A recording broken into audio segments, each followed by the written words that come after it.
The very word secrecy is repugnant in a free and open society. That's a good point. It's a club, and they don't want that club to be pierced, to be broken. It's people who have power in this country and people who don't. How long have you realized it's one club? I've had a sense, but it's become more and more obvious to me with these files. I was shocked at the extent of it in these files. I mean, I was like, how is every prominent person in some way connected? It's just absurd. I mean, do I think everyone in those files was a pedophile? No. But like none of you had the judgment after Epstein was a convicted pedophile to say, you know what? Like, yeah, I don't want to show up to his island. I don't want to show up to a party where I hear they're young girls. Like, how is it? It's your membership in that club was so important to you that you didn't have a minute to pause and say, yeah, maybe I shouldn't be showing up to a pedophile's house. Right? It's almost, it's not even their desire for gratification at the expense of young girls. It's almost like their desire to belong to this club, I call it the Epstein class, was so overriding that they were willing to overlook everything else. They were willing to overlook girls being raped. They were willing to overlook the heinous things that Epstein was doing. They were willing to overlook the fact that he had all these suspicious contacts with foreign leaders, potentially selling out our country, because God forbid they weren't invited to those parties. God forbid they were not given membership into the Epstein class. And that's the two Americas we have. That's not what our founders wanted. That's not why you wore the uniform. That's not why kids died in Afghanistan or Iraq. That's not why people scaled the cliffs of Normandy. And people need to wake up in this country and say, look, we got to get our country back. And it starts with elite accountability. Have you heard from the survivors? Yeah. What are they saying? One of them I called back to. She texted me yesterday. She said, there's a man in the files who hasn't gotten enough attention. I want you to call that person out. I'm going to call her back today to say, because he really was responsible for raping young girls, and the media hasn't focused on him. So some of them are alerting me to things they're seeing in the files. You know, there's so many things. Can I ask you who that is? I don't. I can give you. I'll give Jeremy the information after if I get her permission with the survivor. The survivor's permission, but I'll certainly. I was planning to call her on the airport back to California, but the reality is that there's so many people in this that some people are just hiding, right? If it was just, let's say, Gates, it'd be like front page news, but there are hundreds of these people, and so they're almost benefiting by the fact that there's so many. So we've got to. Some of them want to make sure that they're actually being held accountable, and then they're pissed that the files were not released with their names redacted. I mean, that so many of these pictures were released of young girls naked. Like, I mean, how do you do that? How do you do that? So their identities were compromised. I've heard from some of them just in tears about that, and then they're upset that. They're protecting pedophiles still and these abusers. So they are not happy. And they feel there's some sense of accountability. They also want to know what's going to happen, right? Because they feel exposed. All these people are out there. The files are out there. But like, are we going to do anything? And they're disappointed in America because they see all these other countries. Like Prime Minister of Israel is making a statement. Starmer is almost going to fall. You've got Eastern European countries talking about bringing investigations about people in the files. And our president saying, let's move on, right? I mean, Lutnick, who's in the files, doesn't even have to answer to the press. In other countries, they'd be gone, sacked, right? And it's just kind of, their sense is like, okay, do we not care? That's what they're asking. Like, do we not, is it just, are we so immune that if people have money and power, that's all we care about? The big rumor for years has been that if this gets released, the entire world's power structure will shit the bed. I think we're starting to see that. We're starting to see it in England. We're starting to see it in other parts of the world. And I didn't believe that, actually. You know, in the beginning, I thought okay, maybe they're exaggerating. Maybe it's a conspiratorial. I thought, okay, yeah, there are going to be people in New York, and he was blocking the New York police. I didn't realize the extent of it until these files got released. And that makes me realize, okay, if this is what they've released, what are they holding? And why are they holding it? And the only way we can't, Massey and I, Congress can't force the release of the classified stuff. We just don't have the authority. Congress, it would be held unconstitutional for Congress to force the release of classified material. The president has the authority to declassify.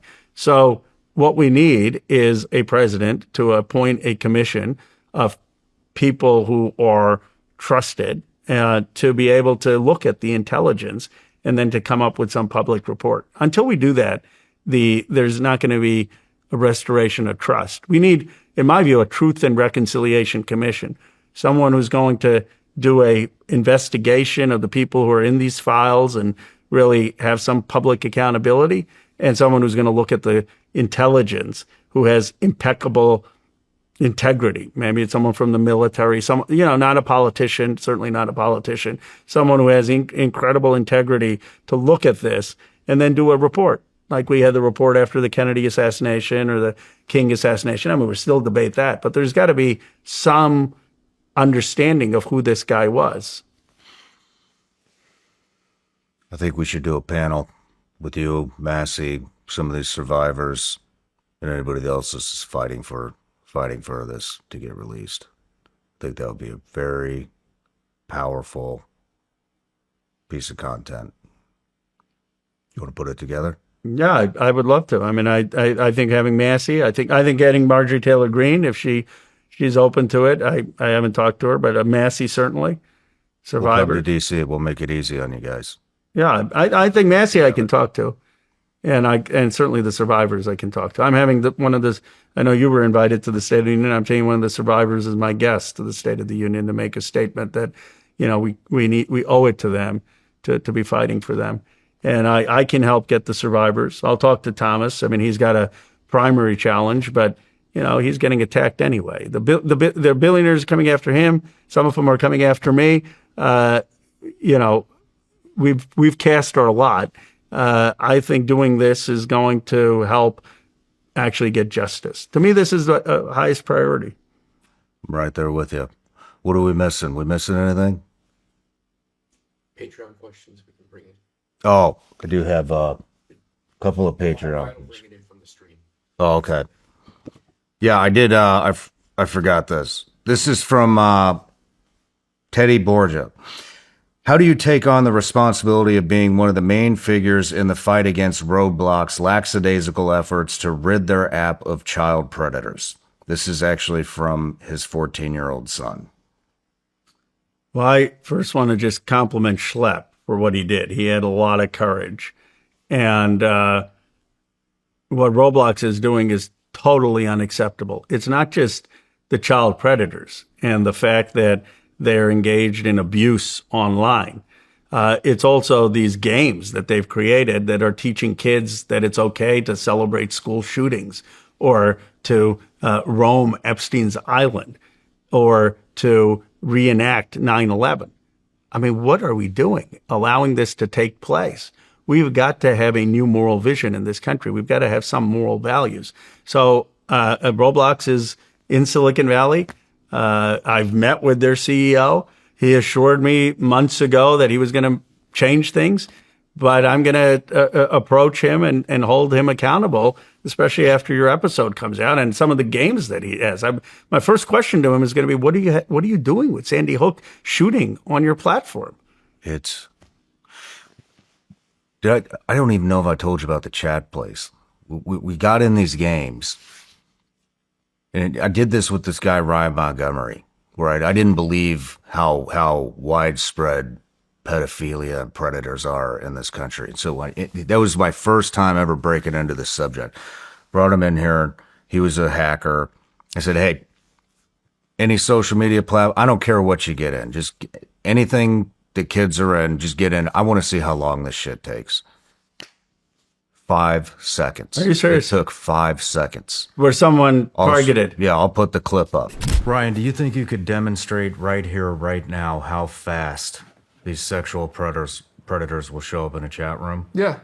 Fire your computer up. Let's do it. All right, I'm recording, so now I'm just going to say, hi, who wants to chat? And I named myself Ashley Female New Jersey, 13 Female New Jersey. Let's see how many private messages come in. 2 already. 3. It's been like 10 seconds. Yep. Hey, want a full round? Hey, how old are you? Let me just copy that and send that to everybody because we got other messages coming in. What chat room are you in? Just a teen chat. Hey, you want to cuddle a bit? I'm giving them the benefit of the doubt right now that they didn't read the. Oh, he's 47. 47 years okay old with in a my teen age? chat room. You got him in what? 5 seconds? He's Yeah. already messaging in? Oh yeah, there's a ton. I can't even keep up with them here because every time I click one, there's more on the list. Then we bring Schlepp on, and I had him do the same thing with Roblox. Yeah. I said, pull it up. He's like, well, I'm banned. I can't do it. You got to do it. So I created an account. And I should have made the account. What Ryan did was he made the account Ashley 13 New Jersey. I put like Joe Blow 4747 or something, Right. something like that. I should have put, Susie 12 Right. Virginia. But it didn't matter. We get in there and I'm like, I just want to see how long this takes. Boom. 20 seconds this time. 20 seconds. Sick. Want to get freaky? How old are you? Then the next one. Hey, I'm bored. What are you doing? How old are you? On chat. On chat. Then the next one. Hey, I'm 19. How old are you? Want to get freaky? There was no normal conversations, and there was 5 times in probably 4 minutes, maybe. First one happened within 20 seconds, and it was back to back to back to back. Why do you think there's a sickness in America on pedophilia? Like, what is going on in the country? I think it has to do. Do you know what I think this caused this shit? I don't know about the elites. I think the elites get everything they want, and then they get bored with it, and then they need to go after something forbidden. Yeah. Because it makes them feel powerful. Yeah, it's a That's high. what I think. Yeah. I think with normal population, I think it's the porn industry. Do you know what the number one search thing on porn is? No. It's incest. It's brother, mother. Really? Brother, sister, So disgusting. daddy, daughter. That's what the most search shit is in porn. And so when you introduce a kid to pornography, and what kids are fine. We have family friends whose kids have found it at fucking 8 years old. The most horrific shit. We're not talking like, Top Gun sex scene back in Right. the 80s that I Right. wasn't allowed to watch. We're talking full on fucking gangbangs, like disgusting And so you get introduced to porn, watch that, then that's not enough. Then you move into the incest shit. Then you're into, I don't know, bestiality shit with animals. Then the next thing you know, none of that stuff does it has rotted your fucking mind completely. And then you go to the pedophilia. That's what I think it is. And you think it's increased from when we were growing up? I think it has definitely increased since we were growing up. Although I don't know. I mean, a lot of the people I bring on this show, I'll bet 50% of them, admittedly, talk about their sexual abuse as a kid. Yeah, I've been shocked how many people have told me about their sexual abuse since they've seen me leading on Epstein. It's crazy. Saying 4 to 8. And you know what? One of the things I get told a lot is, yeah, I was abused. I was abused by an uncle. I was abused by a babysitter. I was abused by a babysitter's husband. And I never told my parents. And I said, why didn't you tell your parents? He said, because my dad would have killed the guy. And I didn't want to put my father in that position where he would go to jail. And some of these people never told their parents till they were 30, 40. Some of them never told their parents. But the amount of people who've had this in their families has been just shocking to me. It's almost, it appears to be more have been victimized than not. And then let me go a little bit further with this porn shit. So on top of the porn, so you have all these teenage boys that are and girls that are getting addicted to porn in the most disgusting shit you can imagine, because it's all out there. But then you also have the predators. And so the predators get in touch with the females, the 10, 11 on up to whatever, 17, 18. And they lure them in with, I'm going to get you this Louis Vuitton bag if you send me a picture of yourself. They do it. Then they're immediately extorted. But the other girls find out that this shit's happening, and they want a fucking Louis Vuitton bag, and they want a new iPhone, and they want this and that and the other thing. And what may start off as, just send me something of you in a bikini, and then it turns into a boob, and then it turns into the whole thing, and then they're inserting things in themselves and cutting, and I'm sure you know about this.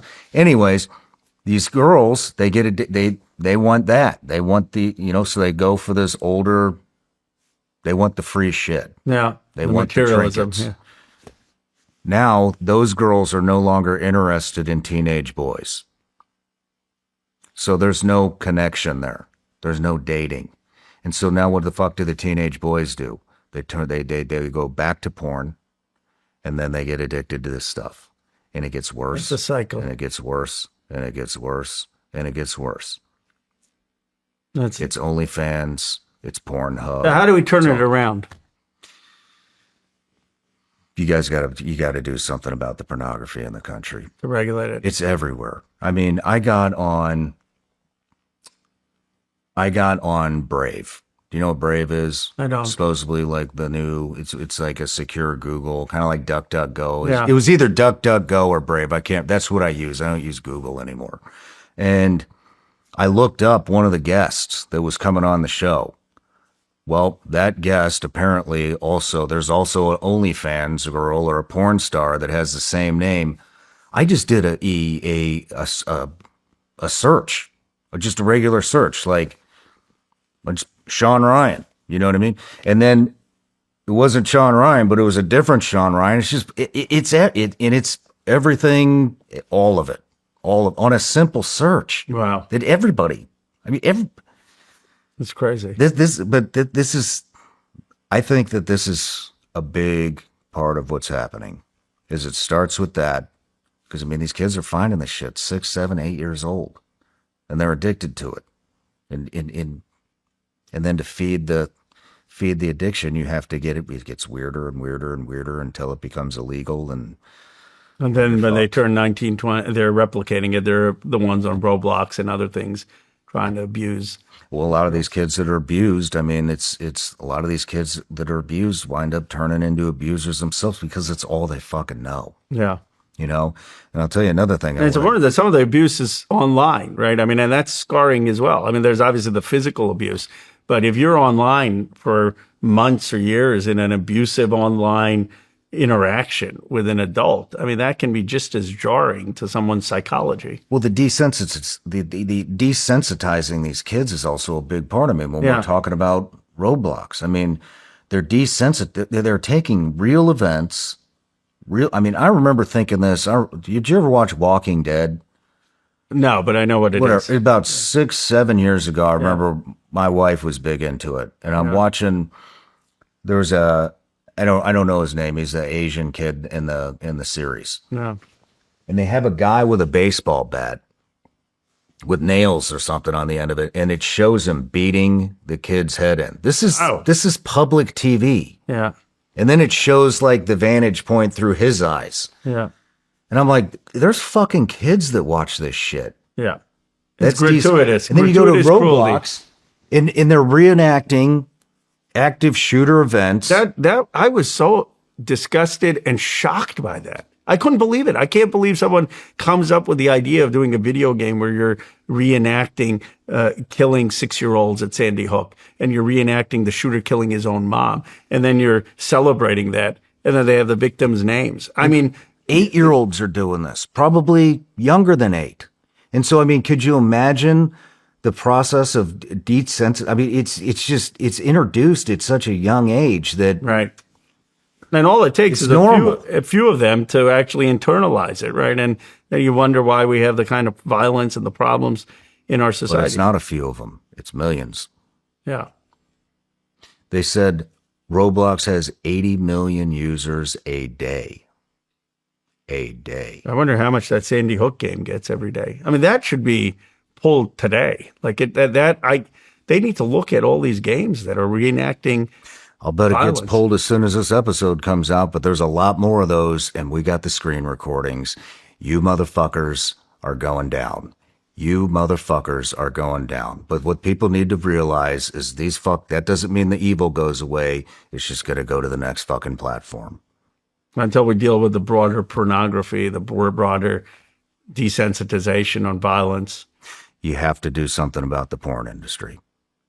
But there's got to be some values. I'm a free speech guy, and I may let people live, but it can't be at the point of degeneracy. It can't be at the point. It cannot be that accessible to kids. Yeah. I mean, when you and I grew up, it was in the back of the movie rental section with black fucking paper over the covers. You used to get the magazine, right? And people would be nervous about even getting the magazine. Used to be in a section that was restricted. Now it's all over. It's everywhere. Let me tell you about my morning routine. I wake up. I have decisions I need to make. Am I going to train? Am I going to go to work? Am I going to be stressed out all day? And what kind of tea am I going to use? Usually I use a chai. Now, what I do every morning is I put Bub's collagen peptides into my tea, along with some MCT oil. And it gives me the best shit of my entire life. Yeah, you heard it. The best shit of my entire life. Let me tell you more about this stuff. You've heard me talk about their collagen peptides forever. But this stuff, the MCT oil, goes in my tea every single morning. It's real brain and body fuel backed by science, not vibes.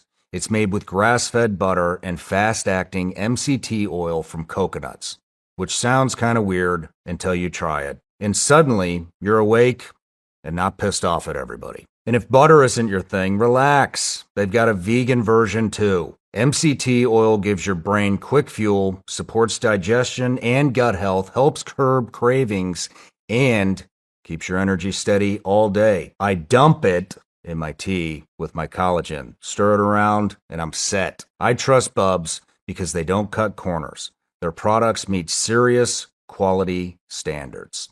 And the MCT creamer is NSF certified for sport, which means it's clean, tested, and not sketchy. And here's the part that I love the most. Bubs was founded in honor of Navy SEAL Glenn Bub Doherty. 10% of all profits go to support veterans as they transition back to civilian life. The stuff we talk about all the time on the show. So when you buy Bubs, you're also supporting the guests that have been on this show. If you want to upgrade your morning routine and take literally the best shit of your entire life, then you need to go to bubsnaturals.com/SRS and use code Shawn for 20% off your order. Clean fuel, no crash, and the best shit of your entire life. bubsnaturals.com/SRS. We got some Patreon questions. Exactly right. All right, cool. All right, Ro. Just a couple Q&A here. This is from Megan W. From Megan W. With all the corruption and fraud being exposed, will the American taxpayer ever see any accountability? And what would that accountability even look like? Well, Megan, look, we've got to have accountability both in the federal government and in state governments. Federal government, the biggest fraud, in my view, and waste is in the Defense Department. They failed 7 audits. And I'm all for paying our troops. I'm all for having national security. But you've got these defense contractors making millions of dollars for their executives, ripping off the American people, where you're buying things that a commercial product would cost 1/10 the amount. And so we need to have an actual audit of the Department of Defense. It's 56% of our budget. By the way, Medicare Advantage is also ripping people off, billing the American government by saying people are sicker than they actually are. Those are 2 places to look at fraud and waste. on the state governments. I'm working actually on a bipartisan basis, partly after our conversation, to say we should have some kind of audit of all state governments so that there is accountability. You know, in my state, there's been places of waste. Like you had a train that was supposed to be built in 2008.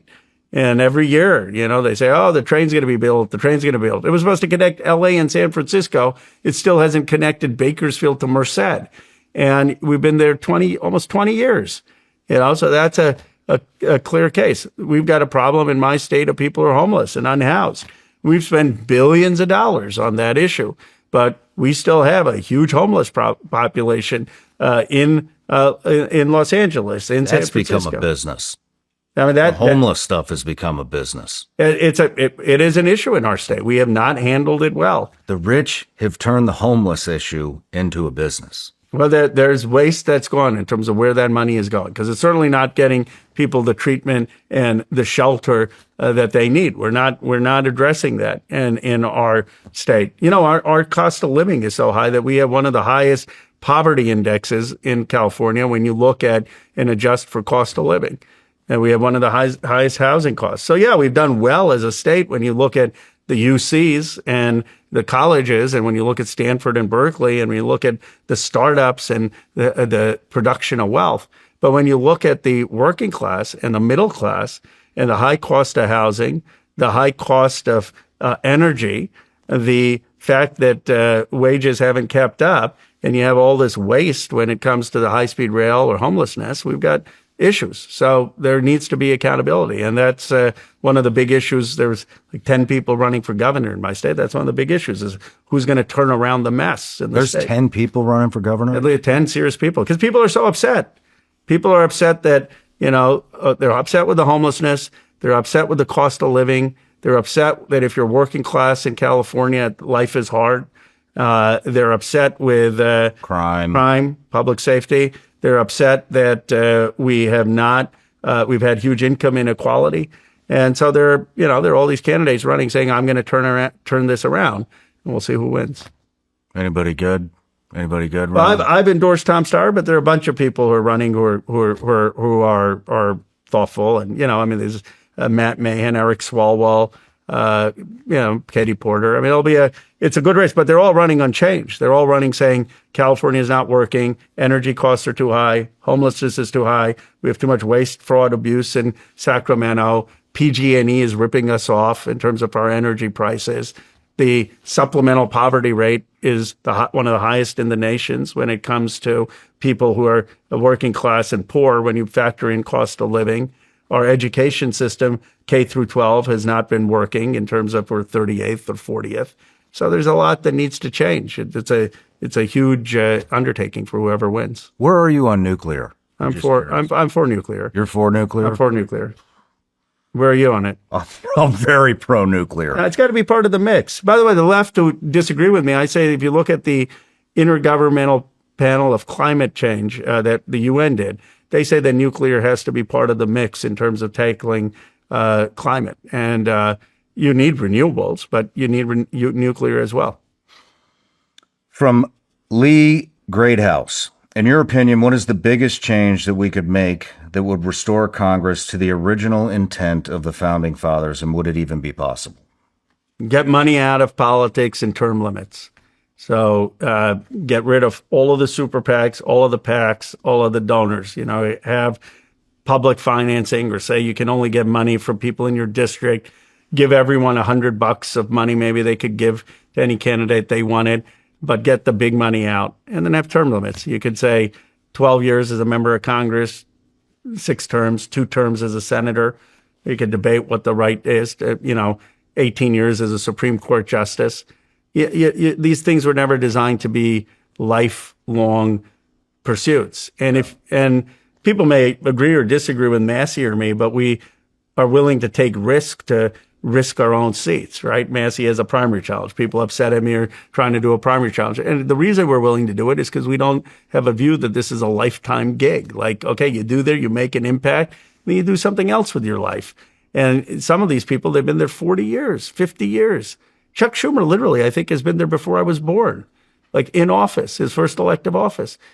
How is that? Feinstein died in office. I called on her to resign. She wasn't going to meetings for a year. Like she was Mitch just, McConnell stroking out on camera. I mean, what? On fucking camera multiple times. And it's, What the fuck? Is anybody even in there? Like, what the fuck are we doing? and it happens in sports, right? Like the athletes always stay a season or two long, but this isn't a sport. Like, right? Okay, you do that, your team maybe have a bad season. This is the United States of America. Well, like you can't take that kind of a risk where we've got people in their 60s and 70s and 80s. I'm not ageist. Just I'm saying have elected officials that represent the demographics of the country. But what happens when you've been there 30 years? You build name ID, you build the donor network. So even if you're not doing the job, you can just coast. It really does just come down to the donors, doesn't it? The voters don't even fucking matter. It's just the donors. The donors have a huge influence. I mean, someone dislikes me. You're a billionaire. You say, okay, I'm going to put in $10 million tomorrow against Khanna. Okay. So someone is a no-name person can come in $10 million. You can be on TV. They'll get an equal name recognition right away. And then you find some vote. I've been there 9 years. I'm sure there's some votes people will be upset at. You highlight that vote. Say, Khanna is selling you out because he voted for this. Vote for the new guy. And so one person, literally with money, can take someone out. So if you just want to keep your job, the way to keep your job is keep your head low. Don't call out anyone in power. Don't ruffle too many feathers. Just keep climbing up, and then you're part of the club. And one day you'll chair the committee or get a big position, or you'll get your shot. And that's how our system works. And then once you're in there, as long as you're not ruffling any feathers, your name ID keeps getting higher, your donor base keeps getting bigger, and it's hard to beat you. There's a way around this, and I think you're starting to figure out. It's podcasts. I think that's our shot. The independent media.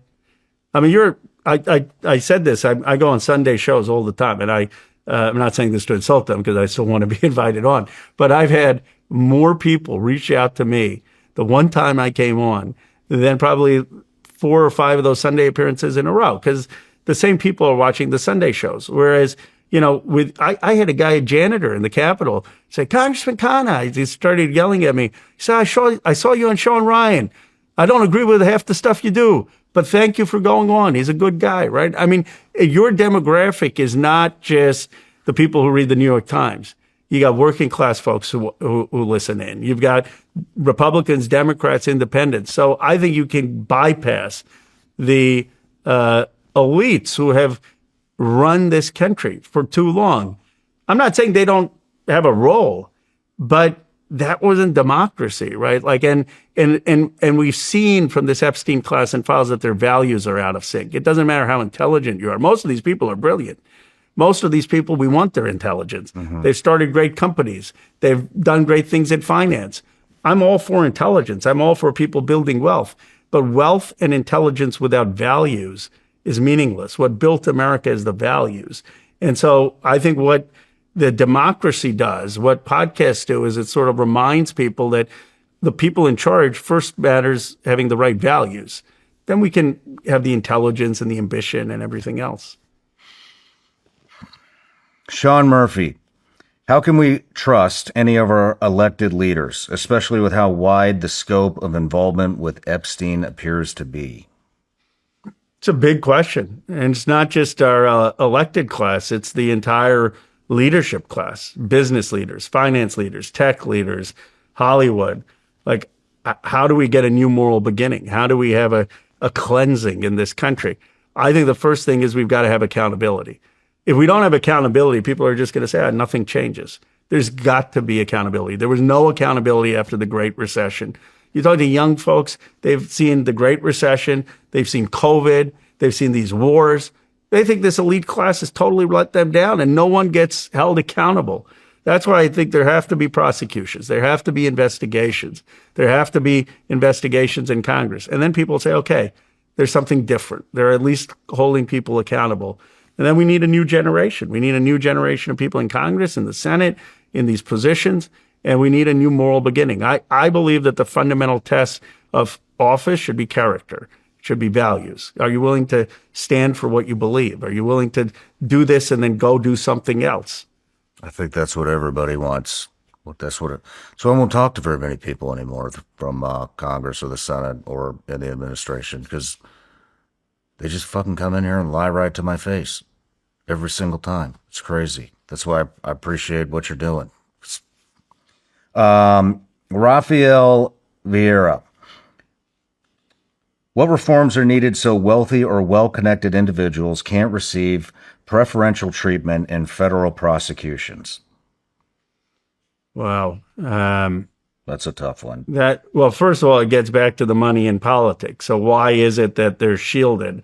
Because they know politicians. Why is it that they know politicians? Because the politicians need them for campaign finance, right? So a lot of it gets back to this fundamental original sin in America, which is our money in politics. It's, I think, why our elite are not being held accountable in the way that elite in Britain are. Because in Britain, you don't need that kind of money to run for political office. So the root of it is the money.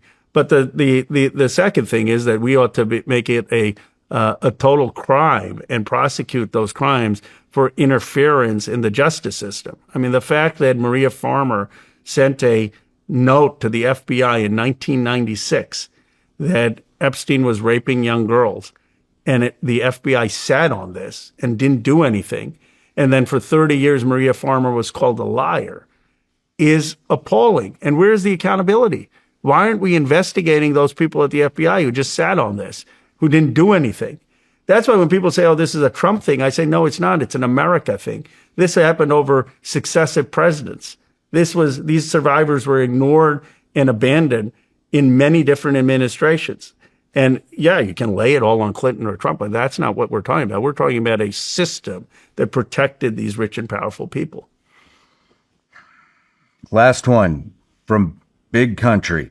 With the short attention span of the American people, do you see this gradually fading into the background of our two-tiered justice system? I don't, because I think it's gotten into the popular culture. I mean, when you have a factory worker going in Michigan and yelling at the president, you're protecting pedophiles. That's when I knew this was breaking through. People are talking about this in bars. They're talking about it. I'm sure they will at the Super Bowl parties on Sunday. People get this story. They don't understand all the complexity of Mendelssohn in Britain sending Epstein information about Britain trying to buy up the euro and Epstein trading on it. They may not understand the complexities of Epstein showing up at the CIA and talking about Modi and talking about to world leaders. But they understand the simple point that you don't rape American girls and you don't prey on American girls who are from working class families, and that they are disgusted by the fact that rich and powerful people who, by the way, are often surrounded by women are taking such liberties and such arrogance that they're associating with a pedophile and being totally fine going to an island where pedophilia is taking place. That resonates. That broke through. And I think that is the turning point. That maybe this can be the turning point for a new moral beginning in our country. Like maybe this can be the final straw. I think it's happening. I don't know if it's going to go, but I think it's happening because I'm regardless of what the comments section says, the views, the like, all this stuff, the phone calls, the emails, the texts that this is uniting people, and it's really fucking cool to see people start to look beyond the bullshit party lines. I think that's the most important thing. Accountability, and we have to fucking find a way to start talking to each other like what we're doing right now. I appreciate you. But, Ro, good to see you, man. We'll do it in D.C. with Massey and the survivors next. Let's do it. Thank you. Thank you. Cheers.